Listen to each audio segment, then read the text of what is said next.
Hey guys, Short Shot Midget here. Got another firearm to do a video on. So this is a friend's. It is the HellCat Pro OSP in the color black. Now this is his main carry gun. He did just put together a Glock 26, a P80, but this is pretty much the best carry gun he has. He may try to carry around that 26 as well, but this is what he's got for now. So it comes in this black box. Pistol will come in this bag, kind of like pretty much most of Springfield's pistols. In the bottom here, you will get like their propaganda, bunch of just papers. They do shoot it. It says distance 10 meters, which I find funny because this is America. Well, they may have done it in Croatia because it is made in Croatia. So that may explain it, because normally in America you use yards. But just something I figured I'd mention. It does come with a lock, so you can lock it up in a box. And then there is a spare magazine in the bottom of the box. So inside the bag here, it's just the pistol with a empty mag in it. Of course, it is safe. So, again, this is his carry gun. It does hold more rounds than the original HellCat. So the original HellCat, I have a friend that owns one. He said he likes it. The only complaint he had was it was, and I quote, a bit snappy. So I don't know what that means. I never actually shot the original size. It was shorter in the grip and shorter on the front. So some of those smaller pistols in 9mm can be snappy. He may have been shooting, higher pressure ammo. You can get different pressures of ammo, and you could use a lighter load if the gun is, smaller. So I can't say anything about the original size in terms of me shooting it, because I have not. The magazines are anywhere from, I think, 11, 12, maybe even 10 rounds for a flush fit on those. So those are a lower capacity than this. This holds 15 rounds. I'll start with the magazine. So it is metal, of course. The body is silver. The follower and base plate are polymer. Got the Springfield logo on the bottom there. Pretty cool.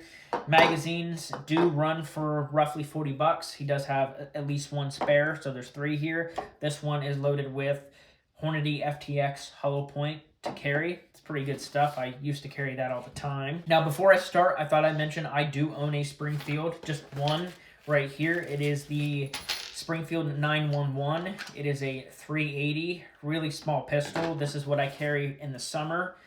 Shorts and a t-shirt. I like Springfield overall. Some people don't really care for them. This gun did need a break-in period, and I also had to polish the hammer and the bottom of the slide where they contact because I was having malfunctions at the beginning. But I've had about 1,000 rounds through that thing with no malfunctions in the past year or so. So it is definitely nice and broken in and runs just fine. This one seems to be reliable as well. I've only had about 50 rounds through it, and it's a nice shooter, in my opinion. But it seems like it's had a reliable track record. I'll start with the frame. The frame is polymer. It does have almost like skateboard tape type texturing, which is very comfortable. It's pretty similar to, the 365 by SIG is pretty similar to this. And also the P80 frames for the Glocks. Those are not as fine as this, but all 3 mentioned are really comfortable in my opinion. The SIG, this, and the P80 frames are all really comfortable to me. Now, it does have a slight recess spot for your thumb, and again, that is ambidextrous, so your thumb can kind of rest right above where the mag catch is. Pretty comfortable, I like that. The magazine catch is only on the one side, but it does look like it's reversible just because the footprint is the same on both sides. As you can see, it is not raised. It's like recessed a little bit, so you don't accidentally drop the magazine. I really do like that for a carry gun. You don't want to accidentally drop the mag. Now, when you do drop the mag, it shoots out with some authority. Whether the slide is open or closed, the magazine shoots out, which is always important for a handgun in my opinion, so you can reload quickly and you don't have to strip the mag. The slide lock is only on the one side as well. That's kind of something I wish was ambi. I do like ambidextrous slide locks, just so if you switch hands and you need to reload, you can still, you can use your pointer finger. This one's pretty stiff. With ammo, it wouldn't be as stiff. In fact, I'll drop it just like that. So, not too big of a complaint, but a lot of the newer handguns do have ambi slide locks, like the Gen 5, although if I'm not mistaken, I don't think the 365s have an ambi slide lock. Maybe they do. I can't remember off the top of my head. But that would be a nice feature in my opinion. Now on the front, there is the takedown lever. You slide that up, and then you'll release it forward, and you do have to release the striker to pull it off. And it's just kind of a basic striker fired setup in here. It's definitely different than a Glock, but you know, there's only so much that can be done on a striker fired like this and be different. You know, they're kind of all looking the same. Moving on to the slide. The slide is melanite finish. It looks nice. It's a very strong finish. Going in and out of the holster, it seems to be holding up. I don't know how much he pulls it in and out, but you know, it's a nice enough finish. Pretty reputable, Springfield is. Now onto the holster here. It is just a Kydex in the waistband. It's a CYA brand. Just a, you know, Amazon, eBay purchase, give or take $30. There are a lot of good basic Kydex holsters out there, especially if you're not using like an optic or a flashlight.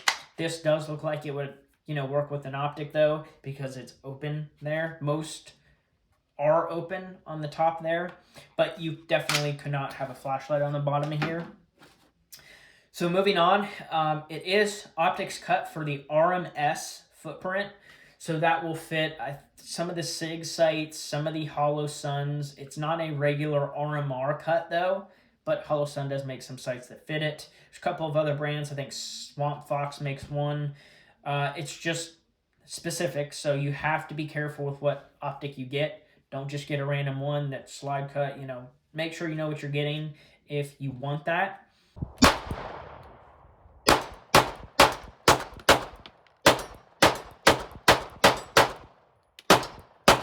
It does have forward and rear cocking serrations, which is pretty important in my opinion.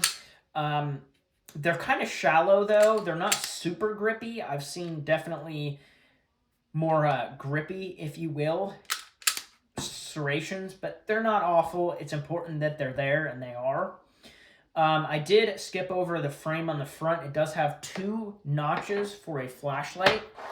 This flashlight does fit on it. It is a X300 replica, and it does fit on the front portion, the actual front notch. Now, this light just looks absolutely ridiculous on here because it sticks way far forward. That's just ugly in my opinion.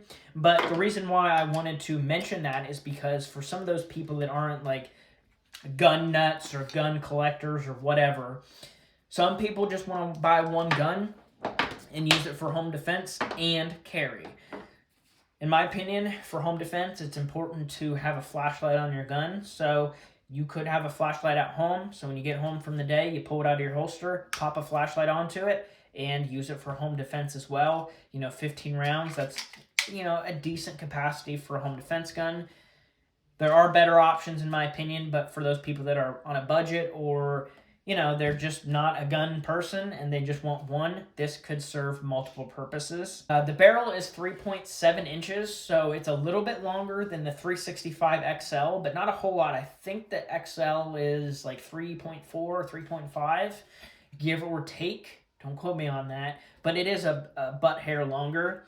It is also longer in the frame compared to that type of pin. All right, here's a close-up, so you can see it does say Made in Croatia, HS product, HellCat Pro, optics cut on the top, and the logo on the top for the Springfield. Now, the sights on here are actually really nice. This is a tritium on the front. The rear one, I don't believe glows. It doesn't, but it is white, and it is a U-notch. So the original Glock-style sights use a square, and it makes no sense. Like, why would you put a circle in a square? It's stupid. So these sights are much better. You know, line up the circle. I love these, like, actually quite a bit. So I would, if I own this, I would not change those. Not at all. Wouldn't even consider it. And you can see the really nice grippiness. Now the trigger is like 5 or 6 pounds. Similar to a Glock, really. So I'm pulling it. There's a lot of play in the front. And then it breaks. And the reset isn't too bad. It's very audible, but 5 or 6 pounds, kind of typical for striker-fired pistols. I want to say the Canic is better than this. I have personally felt a couple of the Canics, and they're definitely better, shorter resets on those, but this is a little bit better than your typical Glock. I'll give it that. But still kind of a typical striker. And there's what the pistol looks like. It's a nice looking gun. So the ammo that I'm going to fire through it is brass case Sterling. This stuff isn't hot by any means. It's just typical, maybe I'd probably say 1,100 feet per second out of this barrel. I wouldn't guess any more.